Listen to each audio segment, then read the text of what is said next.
9 ரன்னுக்கே 6 பேர் அவுட்டு அப்படின்னு இதுவரைக்கும் நம்ம யாருமே கிரிக்கெட் சரித்திரத்தில் பார்க்காத சம்பவத்தை இன்னைக்கு டெல்லி கேபிட்டல்ஸ் அணி ஆர்சிபி அணி 2 பேருக்கும் இடையே நடந்த மேட்ச்சில் யாரும் நம்ப முடியாத இந்த சம்பவம் நடந்திருக்கு. ஸோ அதோடு மட்டும் கிடையாது, நம்ம தமிழக பிளேயர் நட்ராஜ் இன்னைக்கு ஒரு கேட்ச் பிடிச்சாரு பாருங்க. அவருடைய உயிரையை துச்சமாக நினச்சி உயிரை பணயம் வச்சு அற்புதமான ஒரு செம்மையான ரிஸ்கி கேட்ச். இந்த ஆண்டின் ஐபிஎல் சூப்பர் கேட்ச் மட்டும் கிடையாது, இதுவரைக்கும் உலக அளவில் யாருமே பிடிக்காத ஒரு நம்ப முடியாத கேட்சை இன்னைக்கு நம்ம தமிழக பிளேயர் நட்ராஜ் அவர் ஆர்சிபி அணிக்கு எதிராக அற்புதமான அந்த கேட்சை அவர் பிடிச்சி ரொம்ப பெரிய சாதனையை நம்ம நட்ராஜ் நிகழ்த்தியிருக்காரு. ஸோ நட்ராஜ் மட்டும் கிடையாது, நம்ம விராட் கோலி அவருமே இது வரைக்கும் இத்தனை ஆண்டு ஐபிஎல் வரலாறு பார்க்காத ரொம்ப பெரிய மிகப்பெரிய பிரம்மாண்டமான சாதனையை விராட் கோலி அவருமே கூட இன்னைக்கு நடந்த இந்த மேட்ச்சில் நிகழ்த்தியிருக்காரு. ஸோ ஓவராலாக இந்த ஆட்டத்தினுடைய ரிசல்ட்டு பாயிண்ட்ஸ் டேபிளில் நம்ம சிஎஸ்கே நேற்று தோற்றுருந்தாங்களே மோசமாக, ஸோ அந்த தோல்வி மறைந்து போகக்கூடிய அளவுக்கு சிஎஸ்கே ரசிகர்கள் எல்லாருமே மகிழ்ச்சி அடைகிற மாதிரியான ஒரு சம்பவம் இந்த ஆட்டத்தினுடைய ரிசல்ட் மூலிமா பாயிண்ட்ஸ் டேபிளில் நிகழ்ந்திருக்கு. ஸோ அப்படி இந்த மேட்ச்சில் ஆரம்பத்தில் இருந்து கடைசி வரைக்கும் நடந்த ஹைலைட்ஸை அப்படியே பார்க்கலாம். முக்கியமாக நட்ராஜ் அவருடைய கேட்ச், கோலி அவருடைய சாதனை, முக்கியமாக 9 ரன்னுக்கு 6 விக்கெட்டா அப்படின்னு இந்த மேட்ச்சில் எப்படி நடந்துச்சு இது எல்லாம் அப்படிங்கிற விவரம் இப்போது பார்த்துடலாம். ஸோ அதனால் வீடியோவை ஸ்கிப் பண்ணாமலேயே பாருங்கள். அதில் இன்றைக்கி டெல்லி அருண் ஜேட்லி கிரிக்கெட் ஸ்டேடியத்தில் ஆர்சிபி டெல்லி கேபிட்டல்ஸ் 2 பேருமே விளையாடுறாங்க. ஸோ இந்த மேட்ச்சில் ஆர்சிபி அவங்க தான் டாஸ் ஜெயிக்கிறாங்க. அதனால் டெல்லி அவங்கள பேட்டிங் பண்ண அழைக்கிறாங்க ஃபஸ்ட்டு. ஸோ இப்படி இருக்க டெல்லி அணி அவங்க ஹோம் கிரவுண்ட், அது நிச்சயமாக இதுக்கு முன்னாடி கேஎல் ராகுல் பயங்கரமாக விளையாண்டாரு. இந்த ஆட்டத்துலையுமே டெல்லி அணி பொழக்க போகிறாங்க அப்படின்னு பார்த்தா ஓப்பனராக வந்த பிரகாஷ் அப்படிங்கிற புது பிளேயர் பார்த்தீங்கன்னா 2 பந்து தான் விளையாண்டாரு, டக் அவுட் ஆகி வெளியேறிட்டார். ஸோ அவர் மட்டும் கிடையாது, அடுத்த ஓவர்லேயே கேஎல் ராகுல் பார்த்தீங்கன்னா அவரும் ஒரே ஒரு ரன்னுக்கு வெளியேறாரு. ஸோ டாப் ஆர்டர் பேட்ஸ்மேன்கள் 2 பேருமே, ஓப்பனர்கள் 2 பேருமே அடுத்தடுத்து அவுட் ஆகி போயிட்டாங்க. அதுக்கப்புறமா ராணா 3வது பேட்ஸ்மேனாக வந்தார். அவராது அடிப்பார் அப்படின்னு பார்த்தா 9 பந்து விளையாண்ட ராணா ஒரே ஒரு ரன் தான் எடுக்கிறாரு. அதுக்கப்புறமா சமீர் ரிஸ்வி இந்த ஐபிஎல்லில் எத்தனை மேட்சை வின் பண்ண வச்சிருக்காரு, அவருமே கூட ஃபஸ்ட்டு பால்லையே சமீர் ரிஸ்வி அவுட் ஆகி அதிர்ச்சியை எல்லாருக்குமே பயங்கரமாக கொடுத்தாரு. ஸோ இப்படி அடுத்துன்னு டெல்லி அணியின் விக்கெட்டுகள் பார்த்தீங்கன்னா இது வரைக்கும் பார்த்தீங்கன்னா வெறும் 2 ரன் தான் வந்திருக்கு. ஆனால் 4 விக்கெட்டை இழந்திருக்காங்க டெல்லி கேபிட்டல்ஸ். ஸோ அந்த நேரத்தில் தான் பார்த்தீங்கன்னா ஸ்டப் அவர் வராரு. ஸ்டப் பார்த்தீங்கன்னா எப்படியோ அவர் ஒரு 4 அடிச்சிடறாரு. ஆனாலுமே ஸ்டப் அவருமே 3 பந்துக்கு 5 ரனில் அவுட் ஆகிறாரு. ஸோ இப்படி அடுத்தடுத்துன்னு பார்த்தீங்கன்னா அடுத்தா வந்த அக்ஷர் பட்டேல் கேப்டன் அவருமே 3 பந்துக்கு 0. ஸோ ஓவராலாக ஸ்கோர் போர்டை நம்ம பார்க்குறப்ப பார்த்தீங்கன்னா 9 ரன் எடுத்திருக்காங்க. ஆனால் இந்த பக்கம் விக்கெட் பார்த்தீங்கன்னா 6 விக்கெட்டை இழந்திருக்காங்க டெல்லி கேபிட்டல்ஸ் அணி. ஸோ இப்படிப்பட்ட ஒரு மோசமான ஐபிஎல் ஆட்டம், ஐபிஎல்லில் இப்படி அடுத்தடுத்து விக்கெட்டுகள் விழற அந்த மோசமான சம்பவத்தை சத்தியமாக யாரும் பார்த்துருக்க மாட்டாங்க. ஸோ இதை பார்க்குறப்ப நம்ம சிஎஸ்கே எவ்வளவோ பரவாயில்லடா அப்படிங்கிற மாதிரி தான் ஒரு நிமிஷம் நிச்சயமாக நம்ம எல்லாருக்குமே நினைக்க தோணுச்சு டெல்லி அணியுடைய இந்த ஆட்டத்தை பார்க்குறப்ப. ஸோ அதுக்கு அப்புறமாக தான் பார்த்தீங்கன்னா போரல், அதுக்கப்புறமா டேவிட் மில்லர் இவங்க 2 பேருமே ஏதோ கொஞ்சம் ரன்னை எடுத்தாங்க. ஏன்னா மோசமான ரன் இது வரைக்கும் ஐபிஎல் வரலாற்றிலே யாரும் இப்படி க்ளோவஸ்ட் ஸ்கோர் எடுத்துட்டாங்க அப்படிங்கிற சாதனையை நம்ம நிகழ்த்திடக்கூடாது அப்படின்னு போரல் அதுக்கப்புறமா டேவிட் மில்லர் 2 பேருமே கொஞ்சம் போராடினாங்க.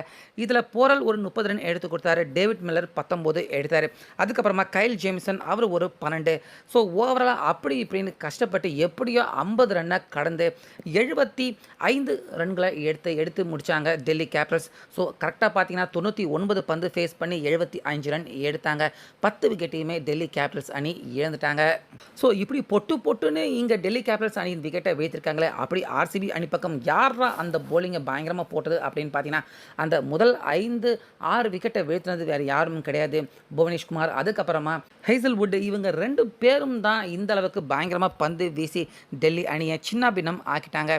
இதனால் பார்த்தீங்கன்னா ஹேசல்வுட் 4 விக்கெட், புவனேஷ்குமார் 3, மற்ற பிளேயர்கள் எல்லாருமே ஒரு விக்கெட். ஸோ ஆக மொத்தம் 76 டார்கெட்டாக ஆர்சிபி அணி அவங்களுக்கு நிர்ணயிக்கப்பட்டிருக்கு. ஸோ இதெல்லாம் ஒரு டார்கெட்டே கிடையாது, பவர் பிளே முடிகிற வரைக்கும் டைம் கொடுத்தா போதும் ஆர்சிபி ஈஸியாக இந்த ரன்னை எடுத்துடுவாங்க அப்படின்னு எல்லாருமே எதிர்பார்த்தாங்க. ஸோ எதிர்பார்த்தது போலவே தான் அங்கே நடந்துச்சு. ஆர்சிபி டீம் பக்கம் பார்த்தீங்கன்னா பெத்தல் வந்தார், அதிரடியாக 2 சிக்ஸர் அடித்தார். அதில் ஒரு சிக்ஸர் பார்த்தீங்கன்னா இந்த ஐபிஎல்லின் பெஸ்ட்டு லாங்கஸ்ட் சிக்ஸராகவே இருக்கும். ஆனால் அதுக்கப்புறமா பெத்தல் பார்த்தீங்கன்னா 3வது சிக்ஸருக்கு அவர் ட்ரை பண்ணுறாரு.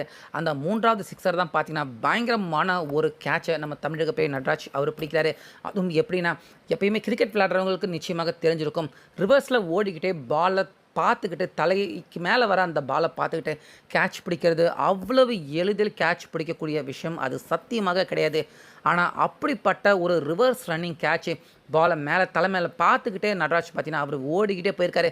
இத்தனைக்கும் பார்த்தீங்கன்னா சிக்ஸர் லைனில் நட்ராஜ் அவர் ஓடிக்கிட்டே அந்த கேட்சை பிடிச்சி அதுக்கப்புறமா சிக்ஸர் லைன் கோட்டையும் தொடாமல் நட்ராஜ் லாபகரமாக அதை சமாளித்து அற்புதமாக அந்த கேட்சை பிடிச்சி பெத்தல் அவருடைய விக்கெட் விழ காரணமாக இருந்தார்.